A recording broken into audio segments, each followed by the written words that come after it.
I set up another macro algae tank.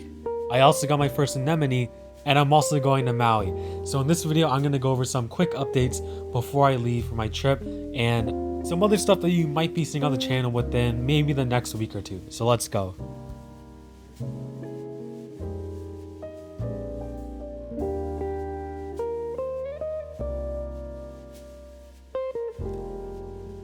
So I think one of the first things I should talk about before getting into all the other stuff is that I actually got a new fish for the Blackwater tank, and it's on the more unconventional side of stocking a Blackwater tank, but I actually got a female crown-tailed betta fish. And the reason I say it's on the more unconventional side is because usually when people do Blackwater tanks, if they are going for a betta fish, it's mostly a wild species of betta fish, which is something I'm considering. But I walked over to PetSmart yesterday after I got a haircut because the haircutting place is only like maybe a 3 to 5 minute walk away from my local PetSmart. So I just hung out there for a bit while my dad was getting his. But in their betta section, I saw these really awesome female crown-tailed betta fish. And I don't know if PetSmart's always been doing this because I rarely look at their betta fish sections anymore.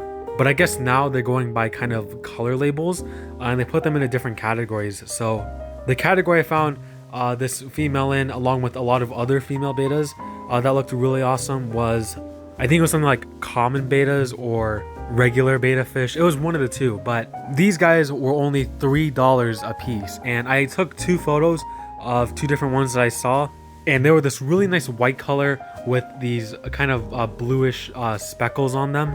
And then the one I actually picked out had a little more yellowish tint to her, but the reason I went for the one I chose instead of the other one was because what I noticed on the other one was that it actually had some torn finnage, which I'm not 100% sure why, but I ended up skipping on her because that might be a sign of fin rot, and I'm also not going to be home for the next a little over a week. So if I was home, I would have maybe went with her because I would have time to quarantine her and take the right procedures and stuff in a timely manner. And she was also a little on the thin side, unfortunately, so for a last minute fish pickup, I ended up going with this other betta I saw, which is of course the one that's been in the picture here. Since she was a little more plump, her fins weren't torn, and overall she just had more pronounced of that kind of crown tail shape.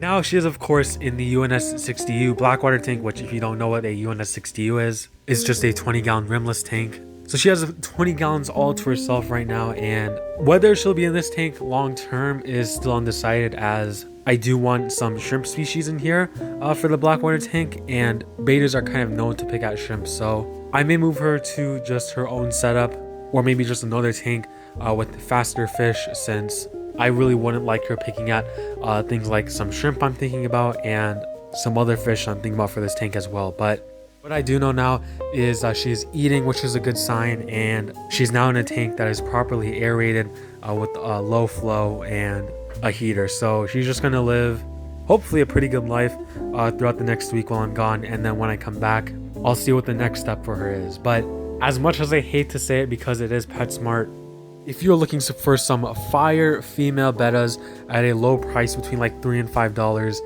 I suggest checking out their betta section. But that's all the updates I have for that tank. Let's move over onto one of the newest setups, which is a 10-gallon macro algae tank.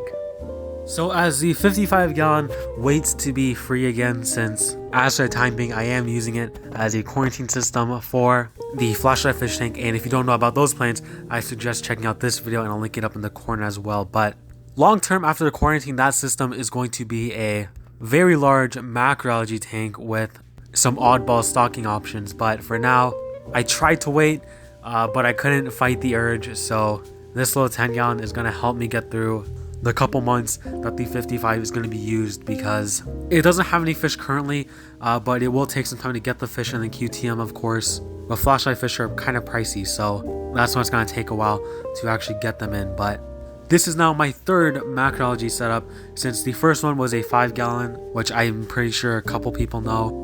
And that's actually how Tiger Boy and Inland_Reef found me. It had some dragon's breath and sargassum in there, but then unfortunately that tank broke because one of the seals wasn't properly sealed, so it started leaking a lot, so I had to take that one down. And then of course I had the UNS 60U, which that one had different Gracilaria species, Halimeda, Galaxera, pencil cap, and then another species I forgot the name of, but a common theme was that I really wanted gorgonians in the tank as well. So the first one, the 5-gallon, had a red finger and a yellow finger gorgonian frag, which I still have those frags today. Actually, they're doing pretty well in the frag tank. And then the 6DU had these two kind of unnamed sea fans, which they were kind of a hit or miss with those two. They ended up dying away while I was moving everything around, but what I really wanted were some photosynthetic gorgonians, because those guys are really awesome. So with this build, I'm really hoping to get maybe 1 or 2 species of photosynthetic gorgonian. The tank is only 10 gallons again, so there's not a ton of space, but I do have a designated spot for one species I've been after for a super long time. It was supposed to be in the last build, but of course that one also did not do very well. Actually, the main downfall of that build I didn't mention in this video, but it was because I really rushed into things too fast, and then while I was away at Lake Chelan, I believe it was, the timer somehow got switched from 8 hours to 12 hours, so there was a massive nutrient imbalance. I had some macros die while I was away, others started to wither, and then things like diatoms and hair algae and bryopsis and all that stuff came in and completely destroyed that setup. So with this tank, I'm also going to try and take things slow. I did start the cycle yesterday when I set it up, so I dumped in almost a whole small bottle of Fritz Turbo Start, and then I also put in some of the bottled ammonia from Dr. Tim's. So that cycle is officially going, and it should completely cycle in a couple days, and then over time, still when I'm away, and then come back.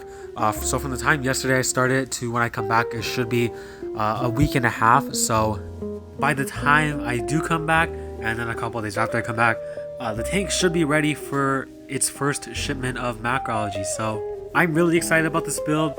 Hopefully, if Live Plants does have, or liveplants.com or Gulf Coast Ecosystems is their actual name, has the 2 species still in stock, because they've had them in stock for maybe a week and a half now, or maybe actually 2 weeks since I first saw them go up for sale again.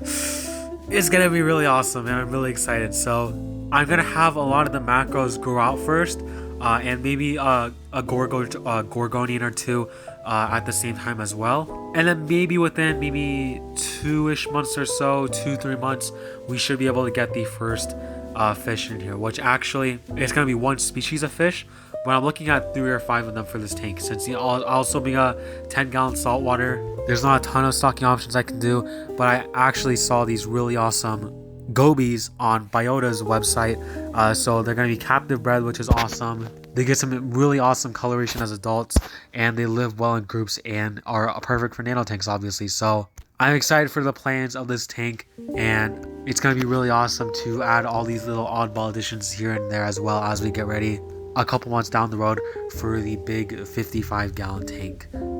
So there's actually a lot of updates on the frag tank with just the corals basically, but the main new addition you can see in here is an anemone, and this is actually my first ever anemone since keeping saltwater on and off relatively 5 years ago when I started in saltwater. This is a Sherman anemone, or you can say it's a Sherman rose bubble tip anemone, or Sherman RBTA. Now this guy is only 1.6 inches, and I actually won it from a bid put on by Seattle Corals. So they do weekly bids, and considering I'm local, I just decided to kind of check through this one, and I actually saw this Sherman RBTA going for only $40 at the time. And checking on their website, these guys were on sale for $130, around the same size as this one, and then supposedly normal price is $230. So I thought that I should just go for it, because what I actually ended up winning it at was under $60. So that is a huge steal. I got it for a little over half than, actually it's a little less than half than what normal retail goes for sale, like on sale wise. So this guy has some awesome colors, even in white lighting, because you know, Actinic looks cool and all, but under white lighting I think they look a lot better, because you can see these kind of really dark patches of purple under the tentacles, which is really awesome in white lighting, which I haven't noticed in Actinic lighting. So it's really awesome. I picked this guy up a couple days ago, and It's definitely been a learning experience since I've seen a lot of stuff that I didn't know anemones can do, but so far it looks like it's in pretty good health. I did try and feed it oyster feast. Whether it did eat it or not, I'm not 100% sure, but it did do that kind of closing thing, like when it's eating some kind of like when a bigger anemone you see eats something like frozen shrimp or something like that. It did do that kind of motion, so I'm thinking it might have gotten a good heap of oyster feast, but other than that, it's been doing pretty well. And yeah, the really good thing about this guy though is that he's actually in the process of splitting, which is also another reason why it might be doing kind of these weird things I've never seen an anemone do. But there's not really a good angle to get it from when it's inside the tank, but I do have a picture and you can see that there is a smaller mouth forming with really tiny tentacles on the side of the anemone. And the other day when I was feeding it the oyster feast, that smaller mouth was actually reactive as well. So maybe the weekend while I'm gone, I mean not the weekend, the week I'm gone, it actually might split, which splitting is basically the process of where it'll kind of make another clone of itself. So that's going to be really awesome. I essentially got 2 for 1, a 2 for 1 deal, which is really nice. So I'm not going to put it under too much stress. I did move it to a part with more shade because where I had the basket initially, it was just getting blasted with light. So I moved it to the back where only one part of it is getting not shade. One part of it's getting light and then the other part is getting shade, so it can kind of pick and choose. But it hasn't moved off the actual shell that it came on, which I'm not 100% sure if it's a good sign because it likes that spot or if it's just kind of stressed out because it's in the process of splitting. But that's my new Sherman RBTA. But other updates on the frag tank with the corals is that it's mostly good news, but during the heat wave I did actually lose my rostozoas. Those are doing good for a while. They were growing like maybe 2 polyps a week, but unfortunately the heat wave took them out. The heat wave also took out my daisy cutter / TSA bloodsucker zoa frag, which really sucks. And then these mystery ones that I have that were really cool, I don't know what's going on with them, but hopefully they make it through. But other than that, everything else has been extremely good, since this green Duncan coral frag I have is actually growing 6 or 7 heads. It's really hard to tell because I can't get a full view of the back, but from the front alone you can see 5 new heads popping up, and then from the side I saw an additional one, but I bet you that there's at least another 2 or 3 more on the back that we can't see. But this 2-headed mint green Duncan frag that had the biggest polyps I've ever seen on a coral for the longest time is finally going to become a colony. And then this other 2 Bastria species I have, it's not your normal sun coral where it's like pink and orange. The skeleton of it is actually this kind of like light olive green color. So when it's fully open again, I'll have to reach out to Cristado Reef to see if he possibly knows what it is. But this thing grows like wildfire, not even joking. I think the only thing that's holding it back is that I don't directly feed it anymore. There's just some times where it just doesn't come out at all, even during night. So I think if I do start target feeding again, it'll grow a lot of new heads. But from feeding it, directly feeding it the 2 times I have, it's grown about maybe 8 or so new heads between 2 feedings, which is absolutely insane. So that is doing well as well. And yeah, those are kind of just some updates on the frag tank. I do have some bubble algae growing, so I'll have to pick up an emerald crab from reef cleaners because those emerald crabs are guaranteed to eat bubble algae. And then I also had this huge explosion of the tiny white tube worms, which is the only species of tube worm I hate. But what I read is that over time their numbers will just go down, and then the easiest thing I can just do is just scrape them off the glass, which is what I might do. But other than that, I think that's all the updates I have for right now. So I'll talk a little bit about this Maui trip I'm going on actually tomorrow, the day I'm recording this. So I'm recording this on the 22nd of July, and I actually leave tomorrow for Maui. So let's get a little bit into that. So actually for the Maui part, I thought I'd film it just because I'm actually here right now. So yesterday I came in at around maybe 2:30ish in Maui time, or I guess Hawaii time. And I thought about uploading the video yesterday, but I was pretty tired at the end of the day, and also since I'm here right now, I just thought I would film this part actually in Maui. So this is my uncle's friend's place. We could have stayed at his place, but my uncle's place was being used right now because he rents it out as an Airbnb, but his friend doesn't, so his friend is just letting us use his place, and I'm gonna be here until the 31st. So the day I'm filming this, which is Saturday, that's now a week. So I'm gonna be here for another week, and you can see that from this porch view or the balcony view, it's really awesome. The sunset here was really nice last night too. I can throw up some pictures I've taken, and also the sunrise, and you can see the ocean over there. It's actually really hard where I'm standing right now, but yeah, it's just really nice in general. And I've got some big plans here. So tomorrow and Monday, actually, I'm going to the Maui Aquarium, which is called the Maui Ocean Center. And the reason we're going 2 times in a row is because my parents just got the membership instead, because we found out that it would actually be quite a lot cheaper to buy the membership instead of one-time tickets, because the one-time tickets were pretty expensive. So it's just better to go over and over again while we're still here. And also because the aquarium only has a 2-hour kind of visitation limit inside, which kind of sucks, but it's understandable because Hawaii is under some pretty strict COVID restrictions right now. So you just got to work with what you got. So tomorrow I'm probably going to do not much filming. I'm just going to walk around.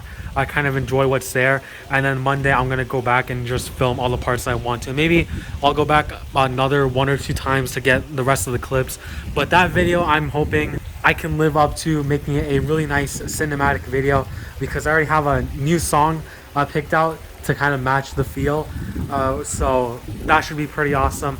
And then I'm also going to do quite a bit of snorkeling here too. It's going to be my first time snorkeling. I've never been, of course, because Washington's waters is just extremely cold, so you need like a wetsuit and everything, and probably actual scuba gear to go there. But I don't know how much snorkeling footage I'll get, just because I don't have like an underwater case or an actual like underwater camera. I'm just gonna be using some plastic bags, but the waves here aren't that bad, I've heard, so I don't expect anything bad to happen, but I might get a few shots here and there. But yeah, I'm not sure if it's gonna be an actual video or not, or just something that I'll be posting to my Instagram. So yeah, that concludes the end of this video. And when I get back home from Maui, which is of course I can't remember if we're leaving the 31st or if the 31st is our last day, but I did start the macro tank cycle. I can't remember if I explained this in the previous parts of the video, because those parts are filmed like maybe 4-ish days ago, so it's quite a while to not remember. But I started the cycle 2 days before I left, so by the time I get home, it's going to be about 1.5 weeks of cycling, which is really fast considering I used turbo start. And by the time I left, it was already pretty much cycled, so about in 3 days it was already cycled. So I'm just letting these next like week plus 1 day to have it established a bit, and then hopefully when I get home, we should have a little macro algae unboxing to start off this 10-gallon tank. So I got a bunch of awesome stuff coming up. So if you like what you saw in this video, or just my channel in general, please consider subscribing, liking the video, and sharing it around. And with that being it, my name is Northwest Fish Keeping, signing out.